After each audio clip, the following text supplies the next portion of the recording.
Ben, I don't know why you're super blurry, dude. Ben, this is New Way Stories podcast. I'm Jesse. That's Darius, and I would tell you that that's Ben Salazar, but he's actually in a witness protection program, so that's not him. This is someone else. He's a stand-in. It'll be okay. But we're a comedy podcast that talks about creativity, comics, and cinema. And today we're talking. We're blending all three of those. We're talking about the best Spider-Man movies. Yes. Not the best Spider-Man movies, I'm sorry. We're talking about all the Spider-Man movies, and we're going to rank them via tier. But first, we're going to get into some San Diego Comic-Con news, which is very important for the ongoing of our lives. Yeah. And there's, there's really...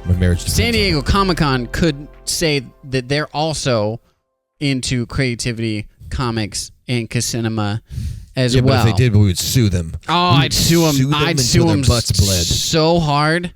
Yeah. Exactly. Till their butts bled. Right up their Hall H. Right. Oh. Yep. That's But until then, we're just gonna talk and have fun about the news that is always dropped. You know, San Diego until Comic-Con. Our butts bleed. Until our butts bleed. That's no. Ben, could that be our new tagline? No. New Way Stories podcast. Until their butts bleed. Nope. That can't be. That would be after the explosive diarrhea. New Way Stories pod. Listen until your butt bleeds. I think this should be our new thing. Just while people are on the toilet after they get the parasite? I don't know. I always forget. They're just listening. Now that you've got an extra 45 minutes because you're going to be on the toilet, go ahead and listen to New Way Stories until your butt bleeds. Until your butt bleeds. Whether it's until your hemorrhoids pop. Whether it's because of us or the hemorrhoids or the parasite. Speaking of parasites, Cyclospora. Spider-Man 3. I don't know. Spider-Man. Nice. Ben, what is your San Diego Comic-Con news? Okay, so the first thing that Marvel announced was Ryan Gosling. Freaking crazy. Ghost Rider. Freaking nuts. They did a crazy thing because when they were... Which is my favorite 90s TV show was Ghost Rider. It's going to be cool. He's going to be writing for Drake. He's going to be writing for Kanye. He's going to be writing for, I don't know, who else? No. Lil Yachty? No, you're thinking Ghost Rider. Baby? You're thinking of Ghost Writer. I am, indeed. And like Pharrell. But that's not... Will Ferrell. He ghost writes for Adam McKay. We're talking Ghost Rider. Yeah. Flame on like Rider. Pharrell. You know what I mean? Yeah, I mean, look, I wouldn't burn books, but I would write bars that Fahrenheit 451 Ghost Rider. Fahrenheit 451 Ghost Rider. The fact that the Gauze... Yeah. I love Ryan Gosling. He's great. That's more than anything. And... more than anything? More than anything in cinema. I think he's my favorite. He's probably I wish you would have have corrected and said more than anything in the universe. I think that he's amazing, and the fact that he's now going to be in a Star Wars movie, I think he will single-handedly save the Star Wars franchise. That's what it should have been called, actually. Yeah, Ryan Gosling single-handedly saves. That's the full title. It didn't test well, though. It's kind of hard to market that long of a name, but it's what it is. And now, like in the Marvel Cinematic Universe, I'm pumped for Spider-Man. I really am. There's really not ever going to be a Spider-Man movie that I'm not pumped for. Yep. But outside of Spider-Man, I see a Marvel movie come out, and I go, okay, cool, maybe I'll watch it. But like the Gauze as Ghost Rider, I'm like, it's nuts. I'm gonna watch that movie. Yeah. Apparently, he's been wanting it for a while. He's been like, every time he's interviewed, he always like mentions it, or he's mentioned it quite a few times. Do you think for like 4 or 5 years? He's like, I want to be Ghost Rider. Darius, you said Ghost Rider is. You have to ask it is me Ghost Rider. In his Ghost Rider is very funny. He has only yellow M&Ms, and they have to talk about Ghost Rider. You just watched Place Beyond the Pines, which is this kind of leans into what we were talking about last week. Yep. Which is like, it was billed as a Ryan Gosling movie. Came out after Drive, and you go, oh my gosh, this is going to be awesome. So cool. Yeah. And then he died. Spoiler alert for a 15-year-old movie. That's 30 minutes in. He dies 30 minutes in, and then it's a dumb Bradley Cooper political thriller. It's weird. Not even dude, I wouldn't even call not it even a thriller, but a political it's just drama. Sad. A political sad movie. Hey, this guy's life was pretty sad. He rode motorcycles and he was struggling to be a father. Never really made it. You know what else also sad? Cop killed him. You know what also is sad? That cop's life. You know what also is sad? That cop hates his son. You know what also is sad? That cop's son hates everyone. You know what else is sad? That cop's son who hates everyone becomes friends with the guy he killed's son who hates everyone. You know what else is sad? That movie. You know what is happy? Ryan Gosling is Ghost Rider. Yes. Sorry. No, I agree. Yeah. But I'm just picturing him riding that motorcycle, running away from the cops. Yep. And maybe Johnny he just got the itch. You know, he's like, I gotta. Is he Johnny Blaze? Is that the official? Yeah, he's got to be. I mean, okay. He doesn't have to be. There's multiple different Ghost Riders, right? Yeah, but I mean, he could be the female Ghost Rider, for all we know. No. Equal opportunity. If Elliot Page could do it. Here's a little bit of a hot take. I don't want Sean Levy to be kind of like their new kind of like, their new Zack Snyder. Not new Zack Snyder. We're just like, just get him to do it. New James Gunn. More like a new. I don't know, maybe like a Taika Waititi. Brett Ratner. TD. Oh yeah, that's a good one. Like he does one really good one, and they're like, let's just keep getting him, and then maybe it doesn't work all the time. I don't know. I guess they're like Marvel's hired gun just to do everything. But there was an interview. Apparently, I don't know if he said it on the panel, but in an interview afterwards, Feige said while they were filming the new Star Wars that they called, or Ryan had the idea, or they were like, they had the idea because they wanted to do it, but they didn't know how. And then they pitched it to Feige, and then Feige was like, let's get him to Comic-Con. He's like, I love it. We don't know how. And then one of them eventually was like, camera? And the other one was like, camera. Call Feige. Yes, call Feige. Feige, we figure out Ghost Rider. Camera, shoot. So is that like pretty? I haven't seen it. The only Comic-Con thing that I actually have watched is the Spaceballs 2 panel, which I'm very excited about. But is it like, hey, he's in this movie? Or is there any like details? No details. It's just Ghost Rider, Sean Levy, comes out 2028. 2028. Done. 2028. He's like, they were literally like, we want to film this right after we're done with the Star Wars one. Which is great because I think that the first Nick Cage Ghost Rider probably has a cult following. I've seen some people being like, which you could probably say that about every Nick Cage movie. Yeah. I've seen a lot of positive posts. It's literally true about Nick Cage. He has a literal cult. Yeah. He started. But my cult following, they're just bloodletting themselves. Yeah, we meet at my house in New Orleans. No, I just said I've seen a lot of positive posts, yet no one really seemed to like it when they came out. So that is definitely a cult following. Yeah, for sure. And the second one was just a bad movie. I don't think there's a cult following on that. I think it's just bad.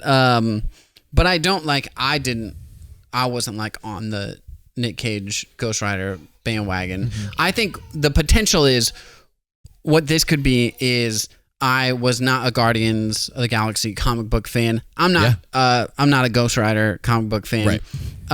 But with James Gunn, with Chris Pratt, I'm a huge Guardians fan, right? Yeah. Because what they did is awesome. Sean Levy and the Gaz, I could definitely be a huge fan. How do you think Ryan Reynolds feels that he's been replaced with a different Ryan? It's a good question. It's a good question. Let's ask him right now. The better beep, Ryan. Boop. Hey, Gosling.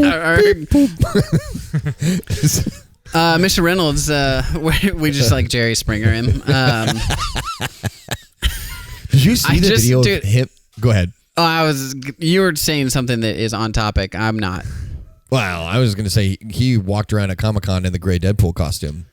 Oh, really? Yeah, and like no one knew he was Ryan Reynolds. That's really funny. It was pretty sick. That's pretty genius. Also, you're just like cosplay. They go, that guy. Even when he takes his mask off to eat lunch, they go, that guy does like so good that he even like does the makeup. He goes, I have to take my outer mask off. Right. And then under this mask, I have my Ryan Reynolds mask on. Right. Under this mask, I have my Ryan Reynolds mask on. I'm literally dying. What's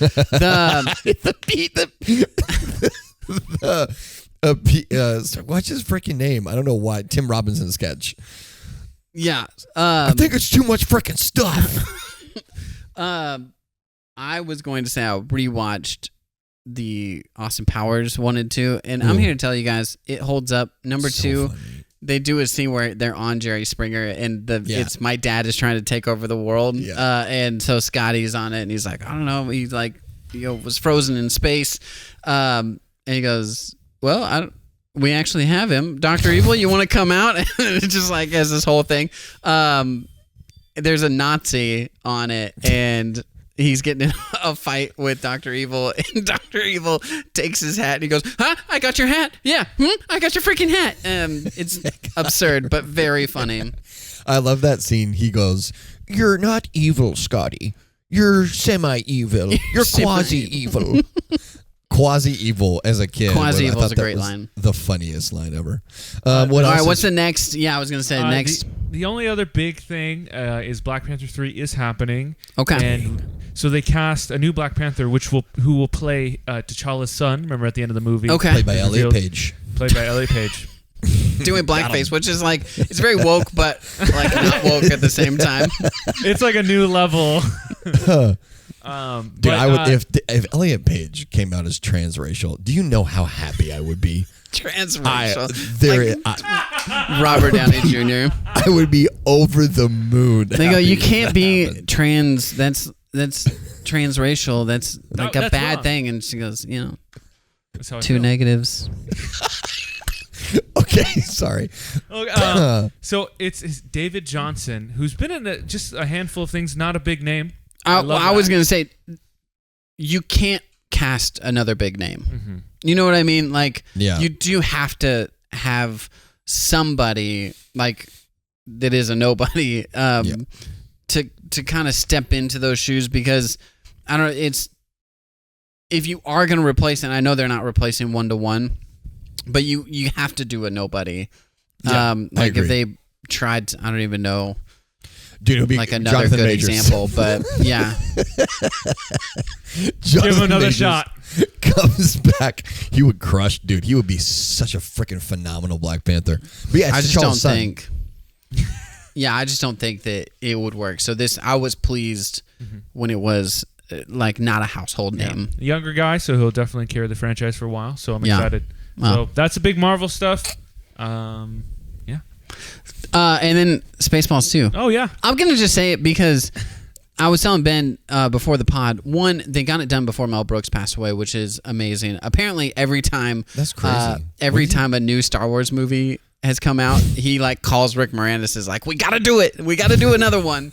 Because at the end of Spaceballs, it says, we'll see in the sequel, essentially, but it's a bit, right? It's the whole satire is satire, and then but he was like, every time, and it just never happened. And then Josh Gad showed it to his daughter as they were going through Mel Brooks movies, and she was like, can we watch the sequel? And he's like, no, there is no sequel. She's like, well, it says that there is one. He goes, well, this is what we call a joke. And so, but then he was like, and then I started thinking about it. I'm like, why isn't there a sequel? And they pitched it to Mel Brooks. Mel Brooks was all in on it, and he's been a part of the writing process too, like signing off on jokes and things of that nature. So it's gonna be like the last movie, I think, that like Mel Brooks has, his stamp on. And that's cool. Bill Paxton, his son is like his actual son is playing the son of. Cool.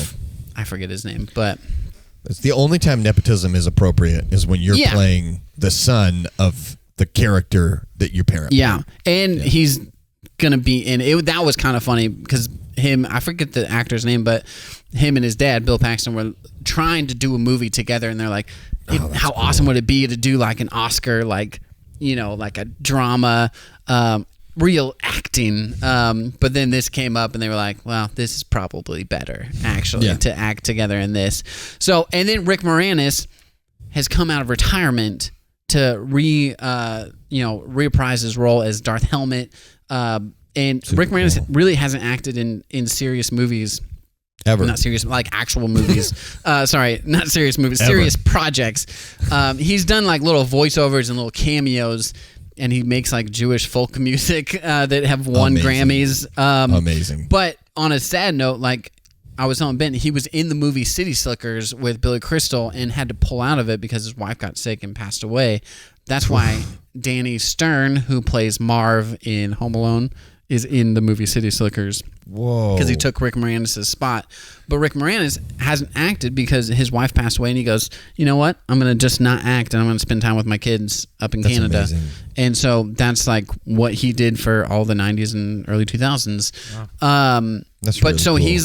he's back to like do this movie. That's fun. And apparently it's crazy too. Like he's like, I talk to Mel on the phone like every time a Star Wars movie comes out. But he's like, I haven't seen him for 39 years. So I'm like, holy cow, that's crazy. Well, it is weird. Like if you've lived in Hollywood or New York City and you move back to like the suburbs of Toronto, then why ever go to Hollywood or New York City ever again? I think like if you lived in, like we visit Hollywood. I mean, I guess we don't really visit Hollywood. Like none of us is going to visit Hollywood for fun. Not unless I can get back into Kimmel. That's really funny. All right. Yeah, that's crazy. San Diego Comic-Con. Those are the things we're excited about. Let's get into this. Spider-Man, the new one. Is that Brand New Day? Brand New Day. B&D. That comes out this Friday. This Friday. I got my ticket. This Friday. Ben has his ticket because he's a real fan. But we thought, man, what a time. And my wife. She's also a real fan. And your wife, absolutely. What a time to rank all of these Spider-Man, movies in the tiers S through F. Yeah. And top tier, bottom tier, somewhere in between. I listened to some other podcasts, and guys, again, I know we say this a lot, but this will be the definitive list. The other podcasts that attempt to do this were hot garbage. Pathetic attempts. Yeah, I don't even remember the names of the people that I want to call out. But some guy named Joe Schmogan. He took 3 hours. And that was just the Raimi trilogy. Yeah, right. What's the other like liberal angry guy who Bill Maher. Bill Maher, yeah. He's on there for hours of Bill Maher talking about Spider-Man. And it's just like hours of them smoking marijuana and being angry. And occasionally they go, oh yeah, I like that Spider-Man. Terrible Bill Maher impression. All right. Let's get into this. What we're going to do is we're going to go mostly chronological order for release date. Yep. Just as a side note, I know we have talked about this, and this is why you need to listen to us, because Rotten Tomatoes can't be trusted. Absolutely not. Casey texted me yesterday, 2 days ago, and was like, did you know Hook is like 37% on Rotten Tomatoes? As it should be. I'm like, get out of here, Ben. I'll take you off this podcast. I'll cancel the podcast because if you leave, we're probably not posting regularly, but I'll cancel it. Listen, I understand that I'm driven by nostalgia, but 37% is stupid. Great. Robin Williams' performance, Dustin Hoffman, Steven Spielberg. It's amazing. Hook is so good. Here. 37% is interesting. So stupid. It'll be interesting. Well, first of all, so cool that when you show it to your son Peter, you get to be like, hey, here's a movie about you, little booger. Exactly. It's pretty sick. Also, that'll be the true test. Is like if he watches Hook in 9 years and he's like, Dad, this movie's sick. He'll be scrolling on his iPad while he watches it. Of course. Right. But that'll be the real test. Yeah. So, and that's another thing too, is that he's named Peter. I do really love Hook. I really love Peter Pan. But also, the joke was for a while that we were going to name him Peter Parker Roberts. Peter Parker Pan Roberts. Peter Parker Pan Roberts. And so, yeah, we'll see. But that takes us to Spider-Man 1. Tobey Maguire, Sam Raimi. Okay. S through F. Where are you guys putting it? I put A. This is an S tier for me. In A. This is an S tier. 100% an S tier. I don't... Ben, I love this movie. An A. I know. I'm like getting on you about. Oh, this is an A movie. You're an A-hole. A is like a really good score. I know. Yeah. No. You know what? I think I'm gonna change mine to S. Okay. Because I have something. I got a spicy take later. I was gonna say I almost didn't want to start with the first two because I didn't want to just throw out a couple S's right away. But here's the thing. Historically, it's a movie, a comic book movie that did something that hadn't quite been done yet. It's the birth of it's the birth of the comic book movies that we know and love today. It is. There's only Tim Burton's Batman. I was gonna say it stepped outside of Batman and obviously the 70s and 80s Superman movie. Even but X-Men was before this. X-Men was 2000. No. I don't think so. I think Spider-Man beats X-Men. I thought that Spider-Man was. Whoa! I didn't think we'd have to. I didn't. You're right about Superman. You're right about Superman. So, but DC live action, the modern iteration of superhero movies, the reinvention of the superhero movie, is Sam Raimi's Spider-Man. Belongs to Sam Raimi's Spider-Man. Yep. 2000 a-hole. So X-Men came out X-Men first. Came out before Spider-Man.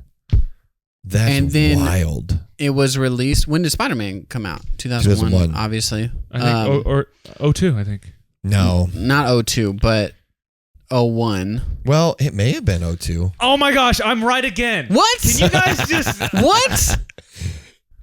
When in May of 2002? That's crazy. Okay, later on we'll have to look May up. of 2002. Wow. Another. Okay. It's okay. I remember because they had to change the Twin Towers scene. I think it would have come out in 2001 if they had not had 9/11 happen. The only reason I think it wasn't released in 2001. Gotcha. So they had to probably do some like. Okay, but X-Men. I really underestimated how big the X-Men. Touche. Wait, pause. Pause. Ben, you're right. Thank you. And we were wrong. Let's keep going. And I'm so sorry. X-Men, you really know how to make people obviously, like you. Obviously, X-Men does a lot of heavy lifting. So much so it's a lot of heavy lifting in the background. So much so that we didn't even realize. But I still say Spider-Man is the birth of the modern. Yes, I agree. It matches action, campy, and heart all together. Yeah. Where I don't think the first X-Men necessarily nails that combo. Your earlier superheroes were all too campy, and I'm saying that as someone who loves Batman Forever. Yeah. I don't think there would have been an X-Men sequel if there hadn't been Tobey Maguire's Spider-Man. Sure, that I could get on board with that. So in S, it's okay. There's some iconic moments. What are your guys' iconic moments, real quick? Bonesaw is ready. Bonesaw is ready. It's so good. It's so movie. good. Everything pretty much with Norman Osborn. I was going to say Willem Dafoe. So good. I got reminded of this the other day because this is one of those movies that I could quote every word of as a kid. Yeah. When me and Jesse, I'm sure Ben was the same way. He's just younger than us. When we were 14, 15, we could just quote but the teacher, when they're at the science, when they're at the lab, and he comes up and he goes, you talked during that, and that one was entire presentation. Let's go talk about listening. Let's go have a conversation about listening. And somebody brought that up on the internet the other day, and I was like, whoa, that unlocked an entire year of my adolescence. That's awesome. Also, just one thing about that teacher is looks the same age as those students. Yeah, Right. They should have cast someone in like their 50s. I was gonna 60s, say and they're like they got a. It's tough when you like cast Tobey Maguire, who's 27. 30. he's 28. not in high school. Okay, Spider-Man 2. I mean, Spider-Man 1 is an S. Then Spider-Man 2 is an A. Spider-Man 2 is an S. Spider-Man 2 is an A for me. An A. Okay. Spider-Man 2 is arguably, in my opinion, the best superhero film in terms of like a film. Yeah. It is not the best Spider-Man movie. Okay. That was actually supposed to be my hot take. There's so much of just like him losing his powers, that whole, like, I don't know why, but you spend so much of the movie just like waiting on Spider-Man, and it's a good movie. It just doesn't make it the coolest Spider. I don't know. I do remember as a kid when he's chosen to like kind of give up his powers in the like ambulance, or it's a funny bit. The ambulance really funny speeds bit. by, and then he's like raindrops falling on and then my he like head. eats the hot dog. But as a kid, I'm like, no. Yeah. You're losing your powers because what is happening? Yeah. Yeah, it was. Also, I think I understand he was probably so hung up on Mary Jane, but I think the fact that he did not give the time of day to that girl across the hall that made him cookies for no good reason. Yeah. That girl is wife material. Well, I was going to say, and I think unfortunately, Cookies for no reason. They are giving credence to a story that's not told enough, because that girl's out there far too often. So anyway, Ben, was that yours? Why is it in I there? think we argued it a while ago. I think it's a good movie. I love Doc Ock. I love their kind of how they started as a mentor and then that whole thing, and then he turns and he realizes at the end it's great. And we argued about this. I can't get over Peter and MJ's whole love, will they, won't they? It is so cringy and hard to watch, and I get it. It's the point, blah blah blah. But I don't. I hate. It was a rough watch on a rewatch. Toby and why am I forgetting her name? All of a I sudden, hate Mary plays. Jane.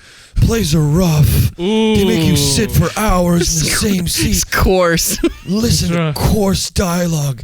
Campy music that no one actually likes, but everyone pretends to love it because it's high class. I slaughtered them. How did you know I was going to go there? How did you know? All the lesbians, I killed them. Tobey Maguire or Kirsten Dunst versus Hayden Christensen and Natalie Portman. At least Natalie Portman's like a real actress and trying her best. What? Oh, yeah. Kirsten Dunst is amazing. Okay, but it's even the lines and all of them. It's a hard watch. I mean, listen, So you can blame it on the. At least Natalie Portman's attractive. You can blame it on the dialogue.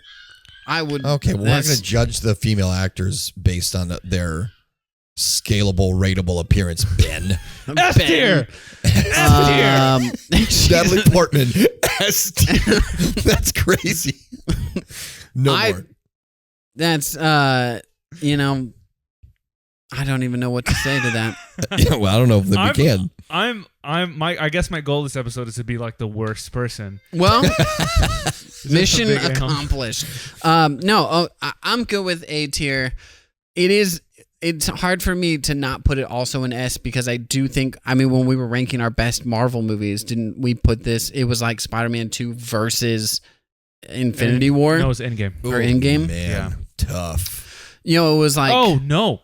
It was Spider-Man 2 versus X-Men Days of Future Past, and I had a big old thing about it, and I convinced Darius, and so it was Days of Future Past versus Endgame. So anyway, it brought it all the way through the Sony side, the Sony side of life. It won that category, and yeah. So now that we've go ahead, Ben. Also, just for anyone out there, I watched this movie with my wife, and she felt the exact same way. So. I get that. Sounds like you're the kind of guy that maybe told her how to feel. But now that we're 75% of the way through Ben's heel turn, let's turn to the next movie. Spider-Man 3, and if Spider-Man 1 and 2 are S and A, Spider-Man 3 has got to be F. Darius. An F. I got an F. An F you, bro. No, I might go C or D. It's a bad movie, but it was so funny to watch. I'm gonna go D. Go D. So we'll go D. We'll give it one above the F. No, I'm gonna go C. But No, we're gonna split the difference. If you're going C, Darius is going F. I'm gonna go D. And we'll split the difference. Here's the thing: it's not good. And if you want to talk about letdowns, movie that was like the most anticipated for Darius and I, we've talked about this before, and it just it was a huge letdown. And this is where the campiness was like not good camping, when he's like a jazz, like jazz, I don't know, club goer. It's the opposite of camping. Here's the thing. No, it's. Here's the thing. There's good camping and bad camping. This was bad. I think we all would have forgiven that hilarious thing if the story had developed well and the villains had developed well and they had let one person be the villain and made them cool. Like, Harry actually was a great villain, but his freaking snowboard suit was absolutely stupid. It was too much. And I don't understand. I feel like all of the superhero movies, or at least early, they were like, we gotta have more than one villain. It was, so it's Sandman. It's the second iteration of Goblin. New Goblin. Venom. You go, hey man, just do Venom or just do Sandman. And actually, I think Sandman's the coolest. Yeah, he was obviously that's the best villain. Yeah. I was literally going to say, do anybody but Sandman. I think his character is more compelling than the other two, right? Yeah. I don't really feel for Harry. No, no. And maybe it's just because it's a spoiled rich kid. You go, ooh, your dad died. Get over it, dude. A lot of us would love for our wealthy fathers to die and leave us an enormous amount of wealth. Okay? You're living not my dream. That's terrible. You're living somebody's dream. But the Sandman, you feel for the villain, right? And then you can't feel for the symbiote, right? Because it's Yeah, you could make Eddie anyway. All that to say, that's why Raimi didn't understand Venom and was I don't get this. I think. And here's the thing: Topher Grace, was a bad cast for that part. Yeah, because Topher is awesome. Didn't understand Venom. Didn't understand Eddie Brock. And didn't freaking care. It's one of the first times, really, in a comic book movie where you're like, oh, so the director of this movie and the writers of this movie took everyone's favorite villain and just said, screw you to everybody. We don't care who it's supposed to be. Well, I don't like Bane. Guys, we got more movies to get through, so let's pump through this. Amazing Spider-Man #1, the first British Spider-Man, Andrew Garfield. First British, which means he's going in the F B tier. Category. B category. B and F. An F? What? No. You're real? F because because we're outsourcing our superheroes. They have their own superheroes. Sure. Yeah. Let them have freaking Gelatin Duke of Honeysweet or whatever they have. Okay, we have Spider-Man. Their classic Captain America ripoff. I think there's Captain Britain. The things I don't like about this version of Spider-Man was toned down in this first one. I think it accelerates a lot in the second one, but I still think Andrew Garfield's great. Their chemistry awesome. Together, Gwen and Peter, Emma Stone, miles better than Toby and what's her face? Miles Kirsten Morales Dunst. It's an A tier for me. An A tier. Yes. B. I was gonna go B as well because I don't think I like the movie. Beyond the performances? It's I like that he's cocky in the suit. Yeah. And that was something that was not well done in the Raimi.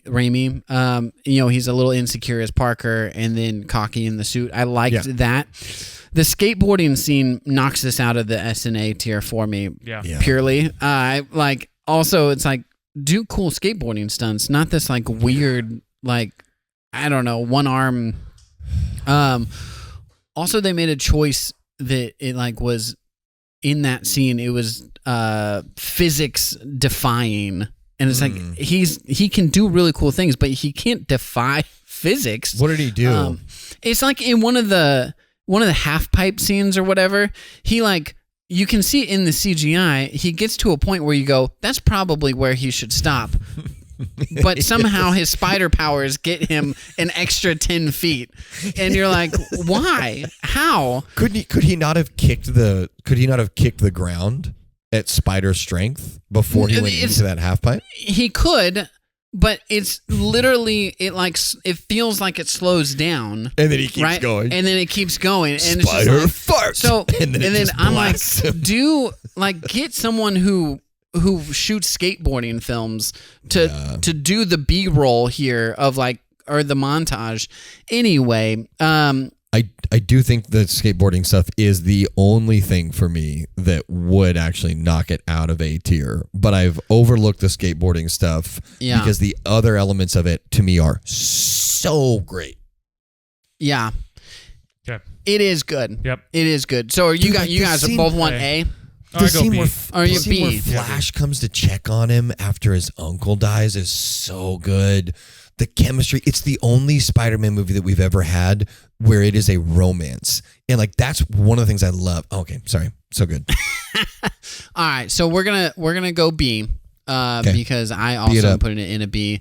Okay. Amazing Spider-Man 2 F. where Gwen dies. I hate this movie. F. I hate this movie. F. I put it as a C. I think there's a lot of really good elements in it. This was my Spider-Man 3.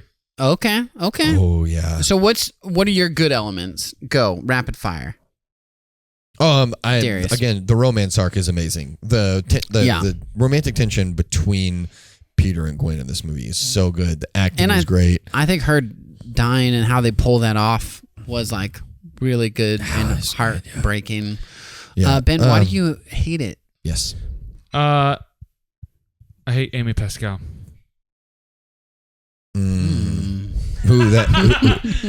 No. Okay, so this movie. Can you tell us who the F is Amy Pascal?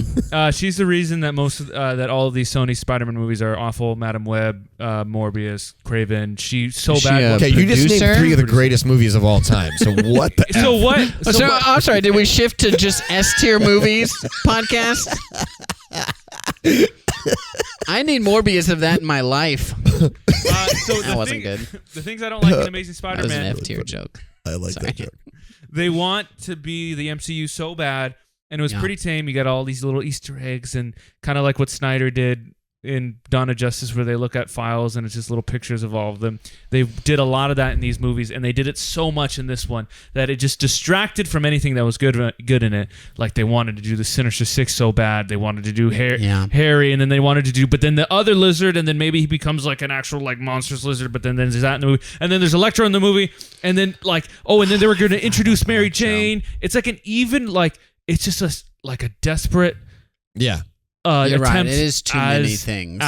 Even worse than Spider-Man 3, as trying to create a cinematic universe that they forgot that they just had to tell a story, and that they were gifted like great actors in Andrew and Emma Stone, and again, great chemistry, and they focus on everything else. Again, you should have just edited down some stuff. You could have cut out the whole Electro. Oh, and the Rhino. Remember the character. Rhino? This is ridiculous. Yeah. It's just like... I kind of forgot about all that stuff. Yeah, I only this is an F-tier movie. Seared in my mind the end scene with Gwen, and I don't even remember like what led up to that. I just remember it's a really cool shot with his web, like but then, at that point they're just copying the comics, and that's just like it doesn't mean anything. And then I guess Andrew crying at the end of it, that's a good performance, but everything else surrounding it, I forgot. The Electro, it is weird because like they had such a strong big buildup for Electro, and then he literally has 2 scenes where he's Electro. And then he gets sidestepped for Goblin. But the Goblin thing they develop in the end of the 3rd act of the movie. Like Spider-Man's going to go fight Electro at the like power plant while Harry is like learning about the Green Goblin suit. It's insane how like rushed the Green Goblin thing is. It's bad. So, all right. F tier. We're going to go. Ben convinced me. We'll put it in the F. Okay. You You put it wherever you want. Also, Coming. Can I really quickly? What was your joke? You need Morbius. I need Morbius in my. I just really quickly. Life. My favorite right now. My favorite Arnold as Dr. Doom bit that I'm waiting to record is. Oh, your name is Magneto. You need maybe you Magneto eat more protein. Oh, dude, I laughed out loud at that one. I don't think I told you my feedback on all your Arnold stuff. Well, the reason the shorts that you've been pumping iron out have been great. Sorry, the Magneto eat more protein is like. Yeah.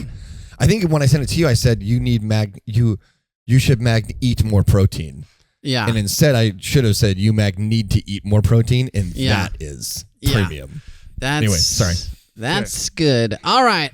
Spider-Man Homecoming. S tier. Homecoming's S tier for me. Yeah, I agree. S tier. There's been a lot of, because of what Daniel Destin, whatever his name is, doing with Brand New Day, because of Daniel Day-Lewis. Yep, with practical effects in this movie. There's been a lot of hate. A lot of hate for the John Watts movie, but I get the CGI stuff and it's caked in it, but look beyond that, and the story's great, the performances are great. It captures everything that the Raimi and Garfield did good and bad. They learned from it and did better. Do you remember how funny like Thor Ragnarok was? Yes. Yeah. Like when you first watched it and you were like, man, that is just a funny movie. It's crazy. I don't even know if it's a good superhero movie, but it's just a funny movie. But that's how you feel when you watch Homecoming. Homecoming, I was like, this movie is freaking hilarious. Yeah. It's so funny, dude. And it's a good superhero movie. That was the thing where I'm like, I'm laughing. There's like side bits. I always forget his name, but their teacher, the kid from Freaks and Geeks, is so funny. The relationship between him and the friend there's a ton of funny little bits in there. It's just, I'm laughing literally through the whole movie, because even like Donald Glover's like little scene. Yeah. Like, I've got ice cream in here. It's okay. You're a bad person. Or you shouldn't be a criminal or something like that. But it's funny, but it's a good superhero movie of him wanting to be in the Avengers, him like looking for that approval, and then like trying to find, of him being the friendly neighborhood Spider-Man. Mm-hmm. Yeah. It's the best Peter Parker, period. Yeah. It's the best Peter Parker live action. Yeah. When you get somebody I agree. When you get somebody who's believably 15-year-olds, I think he was maybe 19 when they filmed, but he's believably a teenager 15 in the movie, and I love that. They do capture both the cockiness in the suit and awkward teenager. Yeah. Yeah. Dude, trying to web sling through the suburbs. Is hilarious. One of the best bits ever. Hilarious. Yeah. It also has some of my favorite spiritual moments in it, which I'll share later. But Homecoming's last year for me. Michael Keaton, man. Yeah. Far From Home.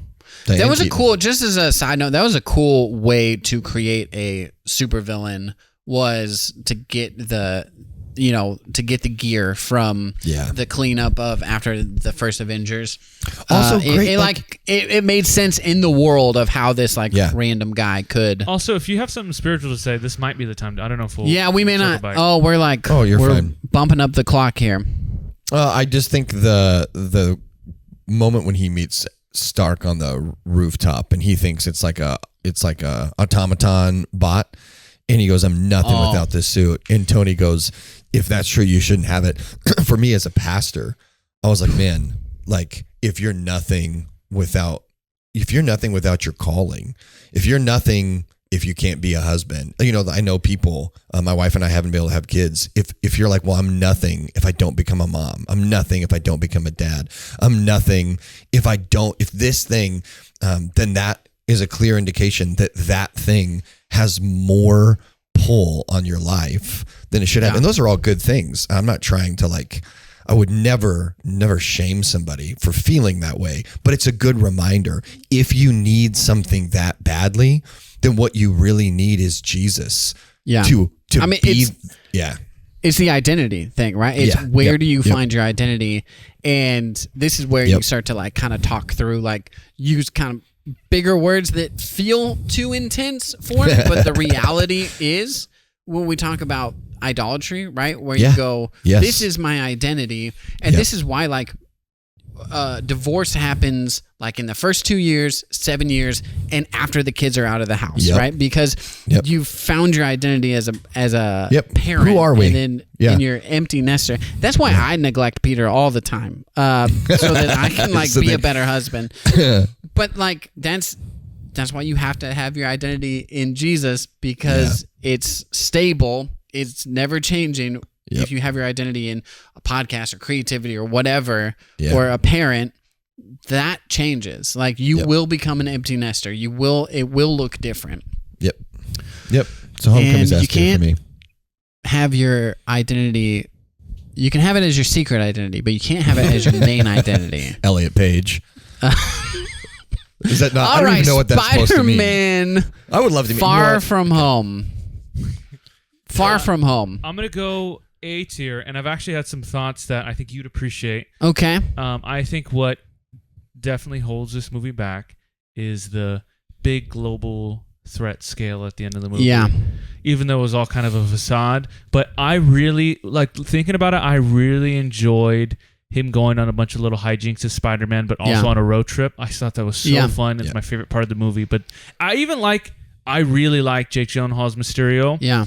But that last big bridge like battle thing and like that sort of scale, I don't know. It just felt it. Looking back on it, like right now, it feels a bit like a tonal shift, and maybe why that movie didn't quite work, because you had Homecoming where you're just stopping a thief to now like you're trying to create the new Avengers level threat, which I get like story wise, because it's post Endgame and Tony Stark and blah blah. But the whole thing with Spider-Man though is that the things that are close to home rather than far from home are the things that are the most important. And so when those are threatened, it feels like an earth-ending thing. You don't actually have to have an earth-ending thing. Yeah. But when your friendships and your relationships are in jeopardy and you have to make hard decisions where he chooses to be Spider-Man instead of choosing to be a good friend, those are the things that make Spider-Man interesting. And so when you go friendly neighborhood Spider-Man, Earth is ending tone. It does change it, and I agree. I think that's why I didn't like this movie nearly as much. But go ahead. It's hilarious, and I love how they built up this whole movie. Like at the heart of it is Peter and MJ kind of fall in love, and him. It's so cute, and I love it. It's cute and it's fun. It was like after Endgame was like so heavy. Far From Home came out next, and it's like, oh, this is so fun. This is what we needed. Far From Home has my second favorite spiritual moment in it. Continuing with the theme of identity. Come on. And it's the classic Satan in the garden where Jake Gyllenhaal is like sows lies and deception and convinces Peter that he doesn't have worth. And like we're talking about with the suit, it continues that theme. At the end, when he goes to shoot Peter in the head and Peter grabs it, he goes, you can't, like he realizes who he is. And you watch him make that realization, and then he goes, you can't trick me anymore. Because he knows his identity, he can't be lied to anymore. And again, continuing on that theme, dude, it's don't have idols. And also, like, there's going to be lies that assault and assail you. There's going to be things that hurt you, and there's going to be things that crop up in your heart and your mind that sound and feel like truth that destroy you. If you know who you are as a child of God, redeemed and ransomed by the Son and the King, then you can't be lied to anymore. Sorry, that's my... So where would you rate it? I was going to say S tier, right? That's after... Far From Home, B tier. I say A. B tier, A. I'm gonna go B. I'm okay with that. I'm gonna go B. It's good. And I love like Gyllenhaal. It's like Gosling, Gyllenhaal. I really do love, but it's great. The character, and that him tricking Peter Parker and stuff. That's I agree. No good. Yep. I was trying to make a Taylor Swift joke, but I couldn't come up with the song title. Should have known he was trouble when he walked in. No, what's the 10-minute... I don't know, and I don't care. Peter knew him all too well. Peter knew him all too well. We had so much Taylor Swift fodder. Peter Parker and T Swift wrote that song together about Jake Gyllenhaal. You're not gonna trick me anymore. Here I am again on this bridge in Italy, and I know who I am, so you can't trick me. Yeah. How great would it be if Tom Holland started hanging out with a star tight end? He's like, you're not gonna trick me anymore. I'll find my cardigan. Spider-Man, No Way Homes. No Way Homes. Dude, that What do we was think? me and Jesse's bit. If for those of you who don't know, me and Jesse's bit that we did incessantly on the phone leading up to No Way Home was Spider-Man, No Way Homes. Oh, No Way Homes. And then Jesse's bit was that's somebody's real estate agency. Spider-Man, No Way Homes. You're not gonna believe how good these homes are. Homes. So funny. I kind of forgot about that. That is really great. It's a great one. Okay, now as much as I just crapped on world-ending things, this one. Well, this is their attempt at the Spider-Verse Yeah. multiverse. This is an A tier for me. I'm going B. B tier. What are you going to do? Break the tie? Darn it. Or break the... What's it going to be? I'm gonna go B tier. Yeah. As well. I think that they handled kind of the pandering fairly well. Yeah. There's some funny bits in it. Some heart-wrenching moments. This easily could have been Amazing Spider-Man 2 level, too much going on.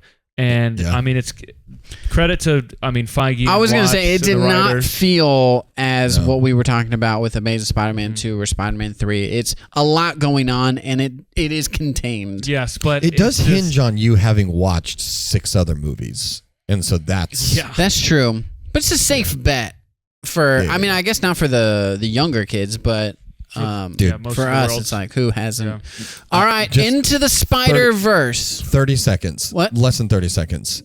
30 seconds, Ben. No Way Home has a scene in it that Oh. made me plant a church. And when he's like Ooh. going through all the villains, I put it in my church planning document when I was raising funds. I use a quote from the movie, and he's going through all the villains, and his aunt is like, "These people are jacked up. You need to help them so that they can get better." And like his shift in perspective of like, oh, these people are a pain and they're a nuisance, to these people are people that have been put in my path that I'm supposed to help. And she looks at him and she goes, these people all have issues. They don't have anywhere else to go. This is what we do, Peter. We help people. And I was like, just like the season of life I was in and what I was like mulling over about church planning, like broke me. And that's why I planted a church. Wow. And the shift from Darius just going out and bashing people's heads in that were bad to helping them. Yeah. Was Because very hard. night and day. I'm going to either kill you or help you. And thank God. Thank God. Thank God for Aunt May. So good. Now he plants a church. Yep. All right. Here we go. Spider-Verse. Spider-Verse. Nice. Miles Morales. Yeah, we're going back a little bit. It came out before. Right. Yeah. I just but wanted to right, kind of right. do all those them. together. But Yep. now we're getting into the good animated movies. stuff. Yeah. This is easily an S tier movie. Yeah. This is not only probably one of the best Spider-Man movies, probably one of the best superhero movies ever made. I agree. S tier for me. It's so good all the way through and compelling, heart-wrenching, funny. It hits a cool animation. It hits every The single music is sick. Oh my gosh. note. And we talked about this when we were talking about our best trilogies. If the third one comes out and it even is a B, it still hits maybe the best trilogy made of all time. Yeah. Oh, I didn't. Okay. Yeah. Well, I'll save my thoughts. Spider-Verse 1, I think, is amazing. The whole arc with OG Spider-Man is so good in this movie. I love everything about it. I love the Jake Johnson is the original Spider-Man. Peter B. Parker. So good. Is that so? I thought Peter B. Parker Spider-Ham. was okay. I forget which one's Chris Pine and which one's New Girl. Jake Johnson, New Girl, is Peter B. Parker. I know that because I've seen the movie, and also I have the action figures. That's awesome. Yeah, Peter B. Parker's whole arc is so freaking good. Yeah. And dude, when he's like afraid to become a dad the whole movie, and then that moment with Miles happens and he goes, "Oh, buddy, I'm so proud of you. You did it." You're like, "Oh, it made me cry." So good. Yeah. S tier. S tier. Yeah. S. Oh. SS. You were saying a-holes earlier. And No. Well, don't splice those together then. S tier. S tier. Across the Spider-Verse. I'm going to say A tier. I still think a lot of what works in the first movie is also well in this one, but I also get like this is very much just a setup for the next movie, and it's kind of like a large... Like, That's if you true. tell me like what's the plot of this movie, I'm like, No 2099 is bad guy, I think. Yeah. But still, like it's entertaining and it looks great, and the performances are also really good. It's also even it's still kind of set itself, maybe not as much as the first one, but like it's still kind of a cultural kind of staple. Even it came out 3 or 4 years ago, and so. I still think they accomplished their goals. It's not as good as the first one, but I don't think they could have. I mean, how could you be better than that? I would say as far as I might have oversold it as saying like if the third one is a B movie that it's the best trilogy. If they can make another S tier movie for number 3, then you can have the conversation. But I do think that I agree that it is a filler or like to get you to the next movie, but it's a much more entertaining movie than like my best example is the Pirates movies. Yeah. Curse of the Black Pearl is so freaking good. And then the second movie is just 3 hours of like trying to bridge the gap to number 3. And then number 3 is not really that great either. Yeah. You go, man, you guys like, it really, screw the pooch on this one. But I don't think Spider-Verse did that. No. I think it set it up perfectly. But I just don't love a movie that's a 2-hour setup for another movie. Yeah, it's true. I do think it's really good. Yes. Do you think there's... I don't know. I haven't rewatched it in a long time. And then I heard your take on it a while ago, and it kind of made me reflect a little bit. I got to rewatch it. I don't want to ruin it. I'm not trying to... Maybe there's something we're missing that we're just so focused on the ending, which is probably the most important part of a movie. Finishes a little bit, but it's one of, and I am picky about this, so it doesn't affect everybody the same way. I watched The Wild Robot this last weekend. Terribly paced movie, just terribly paced. Like things happen too slow and too fast at the wrong times. Across Spider-Verse was like that for me, or I was like, wait, why is there so much setup for this part of the movie, and then it's over by the time he escapes from Spider-Man 2099? Like, I don't understand I don't understand why this chunk of the movie took so much time when it didn't go anywhere. It's hard for me emotionally to invest in the movie that way, I guess. Yeah. But so it is really beautiful. Would you say it's an A movie or A tier? Oh, for me, it's B tier for sure. You're gonna say B tier. I go A. Yeah, I think I'm gonna go A. Okay. As well. Okay, here's the final one that we're doing, and it's Spider-Man Noir. And I'm gonna say this real quick. I just read. So they had the Spider-Man Noir miniseries comics released, and that run finished, I think, probably 4 or 5 months before this was out. It was a really, really great, I think it was 5 or 6 issues. It was so much fun and so awesome. Eric Larson did it, who is a comic book guy, until the final episode. And it was like you had this whole build-up. Do you mean you had him backed in, or the issue? Issue, yeah. You had him backed into the corner, and you go, "How's he going to get out of this?" And then it was like a hand of God moment. The two rival gangs kill each other, and he goes, "Whew, that was close." And you're like, "Boy, that was a." I'm really unfortunate that I dedicated 5 months of like polling this. Weird way. It's a weird way to do the climax of a story. I just don't understand how people who make their living in storytelling commit the ultimate sins of storytelling. Right. And then like cash $1 million paycheck. It's like, what are you doing? Like J.J. Abrams knows that he's not allowed to say, and then somehow Palpatine returned. Except he did it. Like one of the greatest storytellers. I rewatched Armageddon. You know who wrote that movie? J.J. Abrams. No way. That's crazy. That's wild. I always thought Steven Tyler wrote it. That's it. I mean, he wrote it on our hearts. That's what happened. So anyway, Can you imagine but if Steven Tyler pitched that as a musical and then they had to take all the songs out but one? I love the noir character. Ben Reilly is so much fun to me. I'm a sucker for noir films in general. Yeah. And so this like crossover, and it not being like a Peter Parker character, right? It's not like this is Peter Parker, but in the 30s where he's like, still has like whiffs of Peter. Yeah, exactly, right? It's still somewhat of the character, but he's a private eye instead of like a photographer. He's struggling with money, struggles with relationships. So there are the tenets of Peter Parker and Spider-Man. Yeah. But it's set in a 30s New York, and so this series is really fun to me. Yeah. Darius, have you watched all of it? No. Or any of I've it? watched one episode. I think I'm on the second episode. It's a slow burn. It's really good.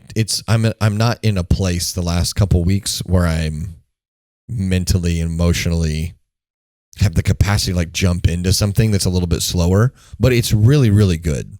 Yeah. I had the same thing happen with Andor. It took me years to get into Andor, and now Andor is like my favorite Star Wars thing. Yeah. So I think Spider-Man is really good, really well made. I love that they watch it in black and white. I think it's super fun. Yeah, I'm not even going to try the Technicolor Dreamcoat one. Not even worth it. It's not as bad. It's just meant to be in black and white, and it's better. Yeah, but Nick Cage is awesome. The casting went into the Spider-Verse when it was Nick Cage's noir. I was like, this is amazing. Then when I heard that it was going to be live action, I was very excited. So, Ben, where do you... this is A tier for me. An A tier? Yeah, I really enjoyed this show. I don't think it's perfect, but I think it's way better than it should be. Yeah. It's really good. I'll get on board with that. I can go A tier here. What were you gonna do? I was in between A and B, because Have you finished it? I think I'm like 2 episodes out, so I don't have the full payoff. But I do think that same thing with Andor. Man, I know that it's so good apparently, but I'm like 3 episodes into Andor, and every time I'm like, I should watch something, I'm still like, this is taking slow burn to a whole new. It is insane level. You have to get off. You have to get off of that original planet. Once you get off of the original planet that he's on, and you get to the prison, the show is nonstop insanity from there. So was the first 2 episodes of Noir, I think, are decent TV shows, but are slow burn. Like, I pushed through because I like Spider-Man Noir, not necessarily because I was liking the TV show. What I liked about the ending, and I won't say much, is that it's not afraid to like have consequences and break things, and it's just so good writing, and it makes me excited for what. I also like that. I mean, good writing. Yeah, they were like, "Is there going to be a second season?" Nick Cage is like, "Well, we accomplished what we set out to do, so maybe, but not in the works," which is kind of fun. So, all right, there it is. We are. That's about an hour. That was about an hour. Yeah. That's your official ranking. Yeah. For the Spider-Man, and obviously we didn't get into animated that's a whole movies other, or like the other like deep cut stuff. But those are your main Spider-Man. We're stoked for Brand New Day. We'll check back in and see where we rank it. Check back in, see where it falls. Yeah. I think it's gonna be A tier. I think it's gonna be sick. Yeah. I would guess an A tier. I would go light S, solid A. Dude, light if S. I gotta go take a light S. That came out worse. That came out worse than I was hoping. Yeah. Well, let's get off like our when asses you're on a road trip and you go, it's not. If you just see a rest stop in the next like 30, 45 minutes, like let's not pass that one. I think I've got a light S building. I think I sort of gonna have to take an S. You should teach your kids. You should teach your kids to not say swear words and just say the first letter of them, because that's funny coming out of your mouth. But imagine that coming out of an 8-year-old's mouth. Dad, can you please great. stop? That's a great point. I gotta take a big S. Like that's pretty. Just funny. the purity of what the F? The innocence, right? I'm just gonna do a little S. Yeah, no problem. You're being a pain in the A, but that's fine. Tell your little sister to stop being. Those are your. Those are the tiers, Spider-Man tiers. You're welcome. Go. We want to know what's in your S tier, what's in your F tier, and yeah, we'll have to post this. Like when you get the final image, Jesse, let's send it to me and post nice. it. Like, subscribe, and also on YouTube. Darius has been crushing it with shorts, and so go and like those, reshare those. Yeah. They are genuinely funny and so good. Don't take up more than 30 seconds of your time. I know. I don't know what he's been doing on the pod, but the shorts he's been killing. The shorts, the shorts are great. He's actually.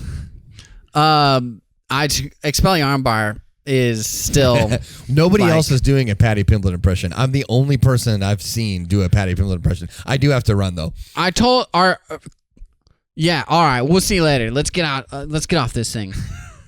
See you guys.